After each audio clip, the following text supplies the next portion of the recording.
मुसलमानों की बात आती है तो ओवैसी की पार्टी है या ओवैसी बैरिस्टर असदुद्दीन ओवैसी हैं, वो खुलकर बोलते हैं। और भी जो सेकुलर मुसलमान जिनको कह सकते हैं, वो अपनी अपनी पार्टियों से उम्मीद रखते हैं कि वो भी उनके समर्थन में बोलें। ओवैसी की पार्टी की तो बात मत करिए, वो पार्टी नहीं है, एक प्राइवेट लिमिटेड कंपनी है। असदुद्दीन ओवैसी जितने काबिल नेता हैं उतने अच्छे लीडर नहीं बन पाए। आपने उत्तर प्रदेश में अपना हेड ऑफिस कहीं पे बनाया कि जहाँ पर ये हमें पता हो कि हम डायरेक्ट असदुद्दीन ओवैसी साहब से बात करेंगे या हम अपना मसला रखेंगे, मुद्दा रखेंगे। पदाधिकारी हैं, यहाँ प्रदेश अध्यक्ष हैं। आपको मालूम है कि उनकी जो यहाँ पे कमेटी है वो किस तरीके की, आपको मालूम है? आपकी जड़ें मजबूत हैं लेकिन मुसलमानों की जड़ें हिली हुई हैं। मुझे बहुत अफसोस के साथ ये बात कहनी पड़ रही है, पता नहीं मुझे कहनी चाहिए कि नहीं कहनी चाहिए। ज़्यादातर लोगों के दिलों में जो जहर भरा गया है वो उसमें कामयाब हो गई है आरएसएस, जो 100 साल से काम कर रही थी, और बीजेपी। अब लोग अपने एग्जैक्टली अब लोग अपने आप को हिंदुस्तानी कम और हिंदू और मुसलमान ज़्यादा समझने लगे हैं। जो मेजॉरिटी है वो इस बात पे खुश है कि मुल्ले परेशान हो रहे हैं, इनको मोदी ने सबक सिखा दिया, इनको योगी ने सबक सिखा दिया, आफरीन फातिमा का घर गिरा दिया, अखलाक को ये कर दिया, उनको वो कर दिया। दुनिया इसमें खुश है, इनको ये नहीं मालूम कि हम जो गड्ढा खोद रहे हैं उसमें खुद गिरना।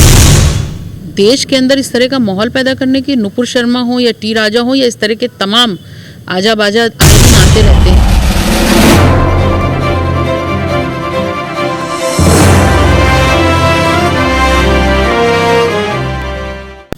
किसी भी धार्मिक भावनाओं को ठेस पहुंचाना, नुपुर शर्मा की बात करें या आप टी राजा हैदराबाद तेलंगाना से जो विधायक हैं उनकी बात करें, तमाम चीज़ें हैं जब हो रही हैं, लगातार हो रही हैं, प्रदर्शन भी चल रहे हैं। इसको कैसे देखती हैं कि जब इसमें मुसलमानों की बात आती है तो ओवैसी की पार्टी है या ओवैसी बैरिस्टर असदुद्दीन ओवैसी हैं, वो खुलकर बोलते हैं। और भी जो सेकुलर मुसलमान जिनको कह सकते हैं, वो अपनी अपनी पार्टियों से उम्मीद रखते हैं कि वो भी उनके समर्थन में बोलें। देखिए, ओवैसी साहब क्योंकि बैरिस्टर हैं, बहुत काबिल इंसान है, मैं उनकी बड़ी रिस्पेक्ट करती हूँ, लेकिन जो फ्यूल उन्होंने दे रखा है ना मुल्क को, वो 15 मिनट वाला डायलॉग हो, चाहे वो देवी देवताओं के अपमान का डायलॉग हो, यही इतना ही काफ़ी है हिंदुस्तान के अंदर इस देश की गंगा जमनी तहजीब को ख़त्म करने के लिए। आज नफ़रतों का जो जिम्मेदार है, नफ़रतों का जो बांध बांधा गया है वो दोनों तरफ से है। हर एक्शन का रिएक्शन होता है। मैं बिल्कुल भी इस किस्म के किसी बयान के ख़िलाफ़ हूँ। आपके पास एक कॉन्स्टिट्यूशन है, देश में कानून है, आपको उसके हिसाब से चलना पड़ेगा। आज ओवैसी जी इस बात पर आवाज़ उठाते हैं, बिल्कुल उनको उठाना भी चाहिए आवाज़, क्योंकि वो सिर्फ मुसलमान की बात करते हैं। हम हिंदुस्तान की बात करते हैं। अगर मैंने अभी कहा कि ये काम बिल्किस बानो के साथ किया गया, उसका बलात्कार हुआ, उसके बाद उसके दोषियों को रिहा किया गया, ये उतना ही मजम्मत के लायक है। अगर वहाँ पर कोई और भी धर्म की, जात की बच्ची या महिला होती, उसके साथ किया जाता। अब रही बात देश के अंदर इस तरह का माहौल पैदा करने की, नुपुर शर्मा हो या टी राजा हो या इस तरह के तमाम आजा बाजा आए दिन आते रहते हैं, जो इस तरीके की वाहियात बातें करते हैं, जो वाकई नाकाबिले माफ़ी है। ये एक आग जला दी है भारतीय जनता पार्टी में। ये आग बुझने ना पाए, इसके लिए हर थोड़े दिन पे इस तरीके के सांप्रदायिक बयानों का घी डाला जाता है उस आग में, कि वो आग जलती रहे, बनी रहे, देश बंटता रहे, लोग बंटते रहें और इनकी अपनी राजनीतिक रोटियां सिकती रहें और ये सत्ता में रहें। इसके लिए बहुत सारे नेता जिम्मेदार हैं। जितने नेता जिम्मेदार हैं उतनी ही जनता जिम्मेदार है। जनता अगर ट्विन टावर के गिरने पे खड़े होकर क्लैप करती है तो मुझे लगता है कि ये जनता की बहुत बड़ी बेवकूफ़ी है, जहाँ के लोग क्लैपिंग कर रहे थे। आप सोचने वाली बात है कि जिस देश में भुखमरी की नौबत आने को हो, जिस देश में खाने का तेल 200 रुपये पार चला गया हो, अरहर की दाल इतनी महंगी चली गई हो, उसके अलावा बेरोज़गारी आप देख लीजिए, शिक्षा की व्यवस्था देख लीजिए, और जो खस्ता हाल स्वास्थ्य सेवाएं हैं, उन सब के बाद भी लोग खड़े होकर तमाशा देखने में ज़्यादा इंटरटेनमेंट महसूस कर रहे हैं। तो मुझे लगता है ये अगर हम जनता हैं तो ये हमारी भी जिम्मेदारी है कि हमको समझना चाहिए कि हमारा भला किस में है। इसकी क्या वजह हो सकती है कि महंगाई भी है, सभी लोग जानते हैं, परेशान भी हैं, लेकिन वो विरोध प्रदर्शन नहीं कर रहे हैं, सड़कों पर नहीं उतरे, आवाज़ नहीं उठा रहे हैं। इसकी क्या वजह हो सकती है? नहीं, वो देखिए, मुझे बहुत अफसोस के साथ ये बात कहनी पड़ रही है, पता नहीं मुझे कहनी चाहिए कि नहीं कहनी चाहिए। ज़्यादातर लोगों के दिलों में जो जहर भरा गया है वो उसमें कामयाब हो गई है आरएसएस, जो 100 साल से काम कर रही थी, और बीजेपी। अब लोग अपने अब लोग अपने आप को हिंदुस्तानी कम और हिंदू और मुसलमान ज़्यादा समझने लगे हैं। जो मेजॉरिटी है वो इस बात पे खुश है कि मुल्ले परेशान हो रहे हैं, इनको मोदी ने सबक सिखा दिया, इनको योगी ने सबक सिखा दिया, आफरीन फातिमा का घर गिरा दिया, अखलाक को ये कर दिया, उनको वो कर दिया। दुनिया इसमें खुश हैं, इनको ये नहीं मालूम कि हम जो गड्ढा खोद रहे हैं उसमें खुद गिरने वाले हैं। अभी वो चीज़ें नहीं दिख रही क्योंकि इनको ये वो देख रहे हैं जो बीजेपी इनको दिखाना चाह रही है। जो हकीकत है ये आईने के उस पार जब नज़र आएगा उस वक्त बहुत देर हो चुकी होगी। लेकिन 2014 में जीते, 17 में जीते, 19 में जीते, 22 में जीते, जनता को फिर कब समझ में आया? नहीं देखिए, जीते तो वो ठीक है, लेकिन अभी अगर लेटेस्ट 2022 के चुनाव की आप बात करें तो आपके सामने अगर आपने रिजल्ट्स का एनालिसिस किया हो, क्योंकि हम लोग पार्टी में हम सेकंड नंबर पे आए हैं उत्तर प्रदेश में, तो हमारा तो एनालिसिस बहुत ज़बरदस्त हुआ कि हम कहाँ पे कम रहे, कहाँ पे हमारी गलतियाँ खामियाँ हुई। उसमें तो ये निकल करके आया कि इलेक्शन कमीशन का बहुत बड़ा रोल है, और हमारे शीर्ष नेतृत्व का बयान भी आप देख सकते हैं, पढ़ सकते हैं कि इलेक्शन कमीशन ने, आप सोच सकते हैं कि 40 वोटों से कहीं जीत हो रही हो, कहीं पे 200 से कहीं 300, इस मार्जिनल रेट का अंडर 2000 3000 जहाँ पर भी जीत हो, ये मैं दावे के साथ कह सकती हूँ वो बेमानी से जिताया गया। मैं खुद जिन विधानसभा क्षेत्रों में मैं गई हूँ लोगों की कैंपेनिंग के लिए, जिसमें नईमुल हसन साहब अगर आप देखिए शेरकोट बिजनौर से शायद खड़े हुए थे, वो जीता हुआ उनका सर्टिफिकेट बन गया था, उसके बावजूद उनको फ़ोन आता है कहाँ से ये नहीं पता, और वो रिकॉर्डिंग थी मेरे खास शायद मेरे लैपटॉप में होगी कि भाई ये तो गलत हो गया, इनको आप जितवाइए बीजेपी को, उनको हरवा के जितवाएगा। जबकि 17 की लहर में जो बाकायदा लहर थी उसमें वो सिटिंग एमएलए थे आरएलडी से, और इस बार उनको जानबूझ के हराया गया। बाराबंकी की सीट के बारे में आप जान सकते हैं किस तरीके से वो हराया गया। इस तरह बहुत सारी सीटें हैं, इस तरह से फिर तो चलता रहेगा। हाँ बिल्कुल, देखिए वो मिसाल जो हम लोग बचपन में सुनते थे वो हो गया, जिसकी लाठी उसी की भैंस। आप सारे जो आयोग हैं आप उनका गलत इस्तेमाल करते हैं, आप जुडिशरी का गलत इस्तेमाल करें, आप पुलिस प्रशासन का गलत इस्तेमाल करें, आप मीडिया का गलत इस्तेमाल करें, आप इलेक्शन कमीशन का गलत इस्तेमाल करें, आपने गलत इस्तेमाल करके ये बात जनता को समझनी होगी। जनता जब तक सड़कों पर नहीं आएगी, हम जिन आंदोलन को कर सकते थे, हम जिन आंदोलनों से निकल करके आए हैं उसको नाम दे देते हैं ये कि ये पैसा बाहर से आ रहा है, ये फला है, ये एजेंट हैं। ये आम जनता का काम है, जनता को अपनी लड़ाई खुद लड़नी पड़ेगी। आपके जो शीर्ष नेतृत्व है, अखिलेश यादव की बात करें, इलेक्शन के बाद से अब ये आरोप लगने लगा है कि वो एसी के कमरे में बैठने वाले नेता बन गए हैं, ट्विटर से लड़ाई रहते हैं। यही वजह है कि 2022 में जो रिजल्ट देखिए ये ना बिल्कुल भी नहीं। 2022 का रिजल्ट आप देख सकते हैं कि 2022 के रिजल्ट और 17 के रिजल्ट में बहुत फ़र्क है। 44 से बढ़ करके कहाँ तक हम पहुँच गए, और हम यकीनी तौर पे सरकार बनाते अगर इन्होंने अपने पावर का सरकारी एजेंसियों का गलत इस्तेमाल नहीं किया होता। और ये जनादेश का अपमान है, इसको जनता को समझना होगा। जनादेश का अपमान कैसे है? हम वोट करके आते हैं, जीतने वाला वो होना चाहिए जिसको वोट ज़्यादा मिले हैं, लेकिन इन्होंने अपनी हठधर्मी से अपने पार का गलत इस्तेमाल करते हुए इन्होंने उसको जिताया। तो जनता का भी अपमान है, देश का अपमान है। रही बात एसी कमरा और ट्विटर और ये वो, देखिए ट्विटर एक बहुत बड़ा माध्यम है, आप समझ सकते हो। जितने भी बड़े डिपार्टमेंट्स हो, यहाँ तक कि पीएमओ हो, चाहे वो सीएम का ऑफिस हो, सब कोई ट्विटर से हैंडल हो रहा है, सारे सबके ट्विटर हैंडल है।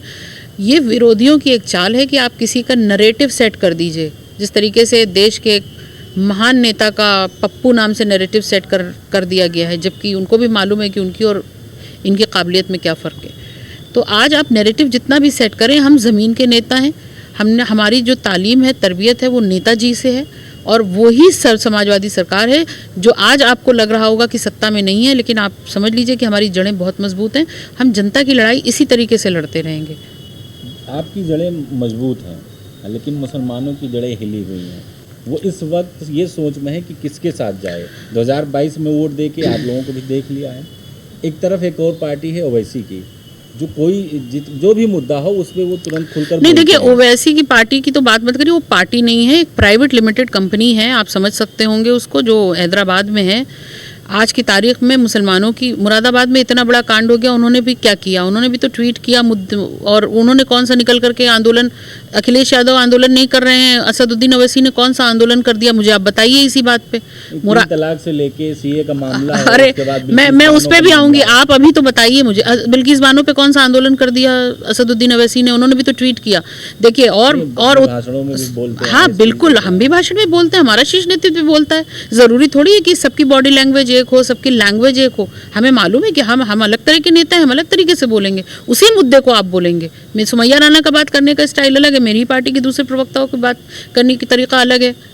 तो आप सबको एक तो आपकी नज़र में उनकी पार्टी नहीं है? देखिए, मैं आपको क्या कहना चाह रही हूँ, मेरी पार्टी, उनकी पार्टी हो ना हो, पार्टी क्या, मैं उसको प्राइवेट लिमिटेड कंपनी बोलती हूँ। दूसरे, नेता वो होता है जो जनता का हो, ठीक है। आप किसी एक तबके को माइंड वॉश करके, और आपको भी मालूम है अच्छी तरीके से, आप मीडिया पर्सन हैं, कि वो किस तबके के को अपने साथ मिला करके चलते हैं। उत्तर प्रदेश, वो उनके नारों पे मैं नहीं जाती, उनके नारे तो उनके भाई साहब भी क्या क्या देते आए हैं, उन नारों का खामियाजा पूरे देश का मुसलमान भुगत रहा है। उत्तर प्रदेश के अंदर चुनाव लड़ने आए, आपका कोई ठौर ठिकाना उत्तर प्रदेश के अंदर है कि आज सुमैया राणा के साथ नाइंसाफ़ी हो जाए तो सुमैया राणा किस दरवाजे पे जाएंगी? 3000 किलोमीटर खर्च करके जाने की मेरी हैसियत नहीं है कि हम अपनी शिकायत लेकर के हमारे सो कॉल्ड मुस्लिम लीडर के पास मैं जाना चाहूँ तो मैं किस तरीके से जाऊँगी? कहते हैं हम पार्लियामेंट में आवाज़ उठाते हैं, वेरी गुड, जरूरत है। तो मैं पहुँचूँ कैसे आप तक? मैं अपनी आवाज़ आप तक कैसे पहुँचाऊँ?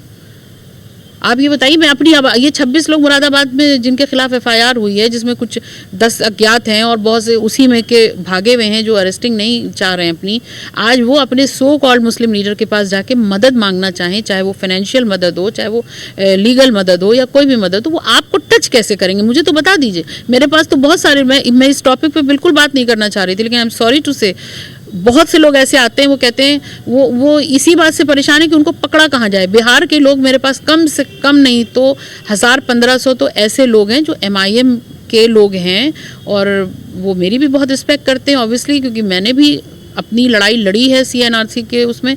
तो वो ये कहते हैं कि हाँ, ये बात तो है अप्पी, कि वो उनको टच कैसे करे, पकड़े कैसे उनको जाके, मतलब उनसे अपनी बात कैसे कहें। तो आपने अपना कोई मुख्यालय, आप चुनाव लड़के चले आए, पब्लिक को बहकाया, क्या नतीजा हुआ आपने देखा। आज की तारीख में उन्हीं के लोग जो RJD को बक रहे थे, जो कांग्रेस को बक रहे थे, आज कहाँ पे हैं आपको भी मालूम है। यही खेल उत्तर प्रदेश में हुआ। चलिए बिहार छोड़िए, उत्तर प्रदेश तो बहुत बड़ा राज्य है। आपने उत्तर प्रदेश में अपना हेड ऑफिस कहीं पे बनाया कि जहाँ पर ये हमें पता हो कि हम डायरेक्ट असदुद्दीन अवैसी साहब से बात करेंगे या हम अपना मसला रखेंगे, मुद्दा रखेंगे। पदाधिकारी हैं यहाँ प्रदेश अध्यक्ष, आपको मालूम है कि उनकी जो यहाँ पे कमेटी है वो किस तरीके की, आपको मालूम है। और आज की तारीख में मुझे कोई मसला हो जाएगा तो मैं ये सोचूंगी कि मुझे सीधे बात राष्ट्रीय अध्यक्ष जी से होनी चाहिए, वो उस मसले का हल निकालेंगे। ये पार्टी का शीर्ष नेतृत्व तय करेगा। मैं जीने चढ़ के वहाँ तक जब तक पहुँचूंगी मेरा खात्मा हो जाएगा। तो हर कोई नेता उसको मानता है जो आपसे सीधे संपर्क में हो, और जो लोग सीधे संपर्क में नहीं रहे, मैं नाम नहीं लूँगी, आप समझ जाइए, जिन्होंने उत्तर प्रदेश पे भी राज किया है, जिन्होंने देश पे भी राज किया है, जो अपनी जनता से सीधे नहीं मिल पाया वो सत्ता के बाहर है आज की तारीख में। क्यों? क्योंकि आप, और सालों से, आज से नहीं, 30 32 देखिए, गुलाम नबी आज़ाद का उनका एक पार्टी के साथ इंटरनल एक मैटर था, वो इस मैटर से बिल्कुल अलग है। गुलाम नबी आज़ाद कहाँ के लीडर थे, क्या करते थे, वो आपको भी मालूम है अच्छी तरीके से। वहाँ की politics is very different from Uttar Pradesh itself. Uttar Pradesh की बात करें, जनता का नेता वो है जो उसके साथ टच में हो। असदुद्दीन अवैसी जितने काबिल नेता हैं, उतने अच्छे लीडर नहीं बन पाए जिस कम्युनिटी के वो बनना चाह रहे थे। उसकी वजह है कि देखिए, आपने 2022 में भी देखा कि क्या रिजल्ट आया है, और बिहार में भी जो हुआ उनकी वजह से आप देख सकते हैं। आने, और बंगाल का भी आपके पास रिकॉर्ड होगा, और आने वाले भी चुनाव हैं अभी जल्दी। अब जहाँ जहाँ भी वो लड़ेंगे, मैं उनसे ये उम्मीद करती हूँ इस बात की कि कम से कम जनता को जब आप इतना एग्रेसिव कर दे रहे हैं जिस तबके को, उसके दर्द में खड़े रहने की भी आप जगह बता दीजिए कि हमें जब जख्म होगा, चोट लगेगी, तो हम आपके पास कहाँ मिलेंगे आकर के। आखिरी सवाल, अभी आज झारखंड में एक मामला हुआ है जी, अंकिता सिंह लड़की के साथ, और जो जिन पर आरोप है वो मुस्लिम लड़का है। इसको कैसे देखते हैं आप? चूँकि कोई भी अपराध हो उसमें धर्म नहीं देखा जाता है, आपका क्या इस पर? नहीं, बिल्कुल। अगर देखिए, आपको तो अगर इस्लाम के हिसाब से बात करें, एक मुसलमान की हैसियत से मैं बात करूं, तो मैं यही कहूँगी कि आपको पता है कि इस्लाम में जहाँ जहाँ इस्लामिक लॉ है ख़ासकर, वहाँ पे क्या सज़ाएँ हैं इस तरीके के जघन्य अपराधों की। तो इसमें ना धर्म देखना होगा, ना जात देखनी होगी। अगर उसने गुनाह किया है, उसने अपराध किया है, तो उसको वैसी सज़ा होनी चाहिए जो सज़ा का प्राविधान है देश में। उसमें कहीं पर हिंदू मुसलमान देखने की ज़रूरत नहीं है। लेकिन हाँ, इस बात पे ज़रूर इस बारीकी पर जाना होगा कि कहीं ऐसा तो नहीं कि मीम होने की वजह से उसके साथ कुछ ऐसी उल्टी पुल्टी चीज़ें हो रही हों कि ज़बरदस्ती फंसाने की। लेकिन अगर ये साबित हो जाता है कि वो वाकई में अपराधी है, तो उसके साथ सख्त कार्रवाई होनी चाहिए, क्योंकि वो बच्ची भी देश की बच्ची है। बहुत बहुत शुक्रिया।